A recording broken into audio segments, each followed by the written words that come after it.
देखा भी कई लोगों का, हम तो हर जीजा हैं, हम तो हर बाप हैं। कभी सुना कि हम तुम्हारे बेटे हैं, हम तुम्हारे साले हैं? कभी नहीं सुना होगा। मौसा हैं, फूफा हैं, कभी नहीं सुना होगा। भारत में मर्द होने का मतलब दो ही रिश्तों में होना है, बाप और जीजा। इन दोनों को इतना अवैध सम्मान और अवैध ताकत प्राप्त है जो डिजर्व नहीं करते ये लोग। जीजा जब जाता है ना अपने ससुराल में तो उसका तेवर ही अलग हो जाता है। वहाँ पर घर में कोई कुछ भी नहीं करता उसको, लेकिन ससुराल जाते ही लाड सा वैसे फैल जाते हैं। 3 ठो सालियाँ आएंगी, रोटी देंगी, 1 ठो सारी पंखा चलेगी, पर बोलेगा पंखा ठीक से नहीं झल रही है, आप क्या बात है, छोड़ दें अपनी दीदी को। उसके बाद फिर और जोर से पंखा चला जा रहा है। जीजा जीजा कि हड़बड़ी नहीं करनी है, और जो आप जिसके आप हकदार हैं मिल ही जाएगा। बस थोड़ा सा तपस्या तो कर लीजिए ठीक तरीके से, क्यों नहीं मिलेगा। आपने एक व्यक्ति का नाम सुना, ओशो रजनीश नाम था उनका। क्या खास बात थी उनमें? दार्शनिक थे और बहुत तार्किक बात करना उनको आता था। अब किसी मुद्दे पर उनके विचार पढ़ेंगे तो हिल तो जाएंगे, बेशक आप अंत में स्वीकार करें ना करें, लेकिन वो दिमाग मतलब खोपड़ी हिला देते हैं। ये बात सही है। फिलॉसफी के प्रोफेसर भी थे। हाँ, तो महाकौशल कॉलेज में ओशो रजनीश प्रोफेसर थे। ये पता आपको? ये नहीं पता? ये भगवान महाकौशल कॉलेज में पढ़ाई करते थे, फिलॉसफी पढ़ाते थे। फिर बाद में वो हट गए वहाँ से और उन्होंने अपना चिंतन मनन शुरू किया। बहुत अच्छा तार्किक प्रवाह था उनकी बातों में। भारत के लोग पागल होने लगे, तो अमेरिका गए तो अमेरिका पागल हो गया, यूरोप गए यूरोप पागल हो गया, और अमेरिका में एक शहर बसा दिया। शहर का नाम था रजनीशपुरम। अमेरिका की सरकार घबरा गई उस आदमी से, और कहते हैं कि उस समय के अमेरिकी राष्ट्रपति निक्सन ने सबसे बुरी फीलिंग दुनिया में है ऑब्जेक्टिफिकेशन, कि किसी ने मुझे वस्तु की तरह इस्तेमाल किया, ऑब्जेक्ट की तरह इस्तेमाल किया। इससे बुरी कोई फीलिंग नहीं मानी जाती। जैसे कोई आपसे प्यार मोहब्बत की बात करे, बाद में धोखा दे दे, तो आपको लगता है कि मुझे यूज किया गया, मुझे एक ऑब्जेक्ट बनाया गया। ये फीलिंग बहुत बुरी फीलिंग मानी जाती है। दुनिया में सब चीजें पहले से तय हैं। आप अपनी इच्छा से पत्ता भी नहीं हिला सकते। अब मेरे कहने के बाद आप जो ऐसे कर रहे हैं, ये भी आप नहीं कर रहे हैं, ये भी कोई करवा रहा है आपसे। Everything including your smile is not because of you. आप फेलियर हो जिंदगी में कोई बात नहीं, किसी को चीट मत करना, धोखा मत देना। थोड़ी कम सफलताएं चलेंगी, लेकिन बेईमानी से मिलने वाली सफलताएं अर्जित मत करना। हम उसके बिना ही खुश हैं, और जीवन में पर्याप्त चीजें अभी भी हैं, आगे भी रहेंगी। हालांकि मेरी व्यक्तिगत राय ये है कि मैं बहुत जवाब देने में यकीन नहीं रखता हूँ। किसी को मेरे बारे में गलत सोचना है तो मैं उसको पूरा मौका देता हूँ कि वो सोचे, न कि मैं उसको जवाब दे के उसको मतलब मैं क्यों उसको उसकी मौलिक कल्पनाओं से मुक्त कर दूं। अगर उसकी कल्पनाएं हैं, उसको मजा आ रहा है सोचने में, और यदि मेरे बारे में 4 गलत बातें बोलने से उसकी खुशी बढ़ रही है, उसका हैप्पीनेस इंडेक्स बढ़ रहा है, तो मैं क्यों उसकी खुशी कम करूं। आधुनिक हिंदी साहित्य में कवि हुए सर्वेश्वर दयाल सक्सेना, शायद अपने नाम सुना हो उनका, बड़े प्रसिद्ध कवि थे। तो उनकी एक कविता है, गोली खाकर एक के मुंह से निकला राम और दूसरे के मुंह से निकला माओ और तीसरे के मुंह से निकला आलू। पोस्टमार्टम की रिपोर्ट है, पहले 2 के पेट भरे हुए थे। और अगर आप इस कविता को समझ पाए तो आप फिलॉसफी समझने के लिए एकदम तैयार हैं। इस कविता का भाव ये है कि आप चाहे राम यानी कि धर्म के समर्थक हों, चाहे आप माओ यानी कि वामपंथ मार्क्सवाद के समर्थक हों, किसी भी विचारधारा, किसी भी दर्शन का समर्थक या विरोधी होने की पहली शर्त है कि पेट भरा होना चाहिए। पेट भरा है तो दिमाग में विचार आएंगे, पेट खाली है तो सपना भी रोटी का आता है। भरे पेट हर चीज होती है। कोई सच बोल रहा है या झूठ कैसे पता लगाए? आप में से कुछ लोग ऐसे होंगे जो चाह के भी झूठ नहीं बोल पाते होंगे, बोलते होंगे तो उनके चेहरे पर ऐसा भाव आ जाता है वो भी झूठ बोल रहे हैं, छिपा ही नहीं पाते हैं। ऐसे लोगों के बारे में एक बहुत प्रसिद्ध कवि हरिवंश राय बच्चन, आपने नाम सुना होगा, अमिताभ जी के पिताजी और अभिषेक बच्चन के दादाजी। उन्होंने एक बड़ी अच्छी पंक्ति लिखी थी खुद को संबोधित करते हुए गर छिपाना जानता तो जग मुझे साधु समझता, शत्रु मेरा बन गया है छल रहित व्यवहार मेरा। यानी मुझे छिपाना नहीं आता, अगर मुझे छिपाना आता तो लोग मुझे साधु समझते। लहर हल्की सी आई, कहाँ गई पता भी नहीं चलता है, वैसी लहर। यह है परिपक्वता।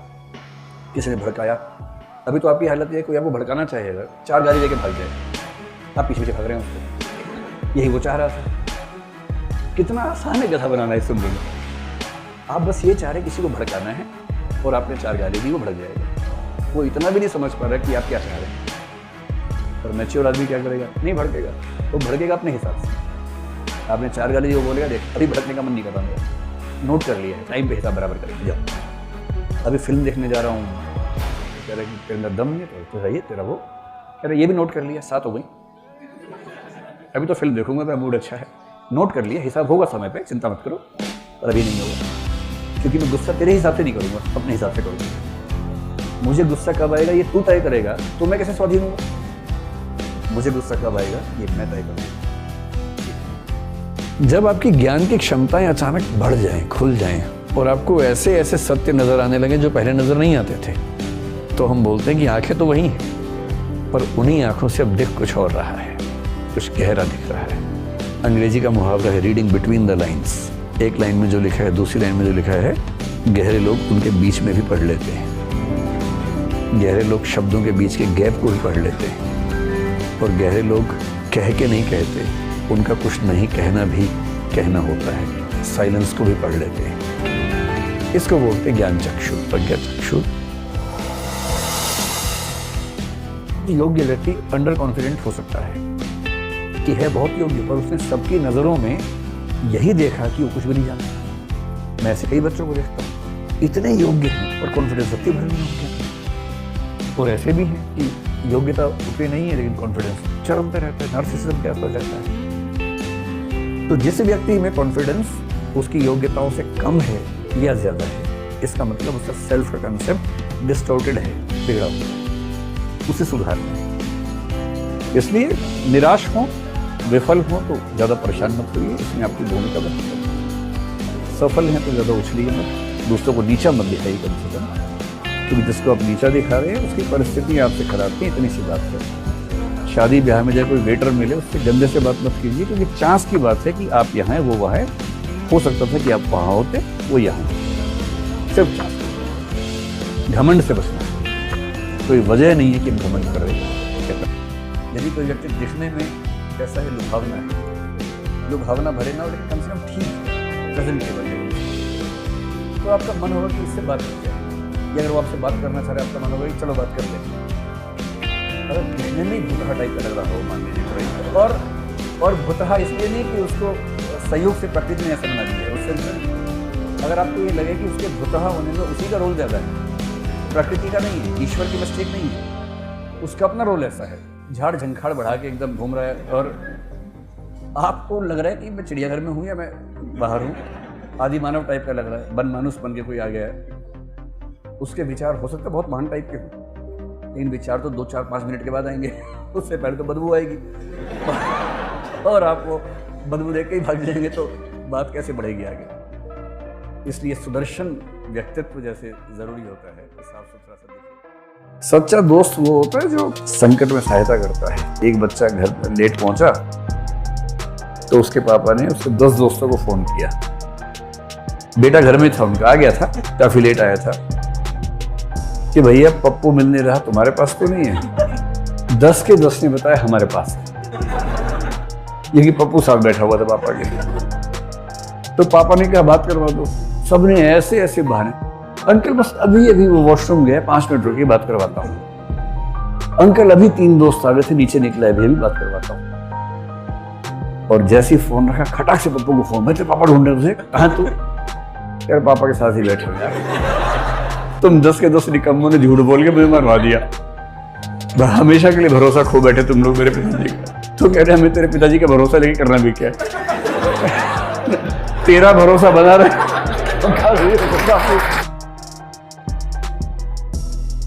जीवन में सबसे ज्यादा सफल लोग वो होंगे जिनमें सबसे ज्यादा धैर्य था और धैर्य के साथ लगन थी कि एक दिन आएगा जरूर, अपना टाइम आएगा, अपन का टाइम आएगा। स्वतंत्र व्यक्ति वो है जो किसी से नफरत भी नहीं करता और किसी से इतनी मोहब्बत भी नहीं करता कि रात दिन उसके बारे में सोचता रहे। 3 स्थितियां जीवन में हो सकती हैं। एक वो कि आप किसी दूसरे से इतने प्रभावित हैं कि हर चीज उसके हिसाब से करना चाहते हैं। जो तुमको हो पसंद वही बात कहेंगे, तुम दिन को अगर रात कहो रात कहेंगे। इसमें 2 भाव निहित हैं। एक तो ये कि मैं इतना गधा हूं कि मुझे दिन और रात भी समझ में नहीं आता है। तुम्हारे प्रकाश से ही मैं जगमग होता हूं। तुम जो कहोगी या जो कहोगे वही सत्य है, परम सत्य वही है। ये अवस्था जीवन में एक बार आती है व्यक्ति की, जब वो किसी दूसरे व्यक्ति को परम सत्य मान के उसकी हर बात को मानता है।